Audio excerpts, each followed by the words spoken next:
அனுராதபுரம் கலன்பிந்துவெவ படிக்காரமடுவ பகுதியில் குடும்ப தகராறு காரணமாக தந்தையொருவர் தனது வீட்டிற்கு பெட்ரோல் ஊற்றி தீ வைத்ததில் தந்தையும் மகளும் தீயில் கருகி உயிரிழந்துள்ளனர்.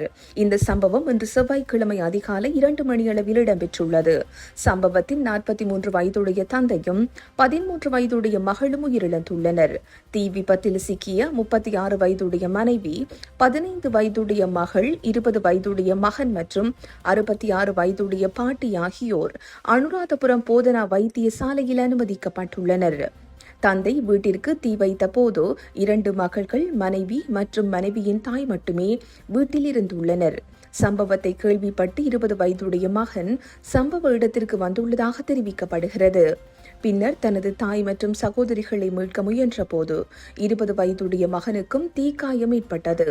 தீ வைத்த நபர் அடிக்கடி மது அருந்திவிட்டு தனது மனைவியை தாக்கி வந்ததாகவும் அவர்களுக்கிடையே ஏற்பட்ட தகராறு காரணமாக கலன்பிந்துவெவ போலீஸ் நிலையத்தில் பல முறைப்பாடுகள் அளிக்கப்பட்டு இரு தரப்பினரும் எச்சரிக்கப்பட்டுள்ளதாகவும் விசாரணைகளில் தெரியவந்துள்ளது.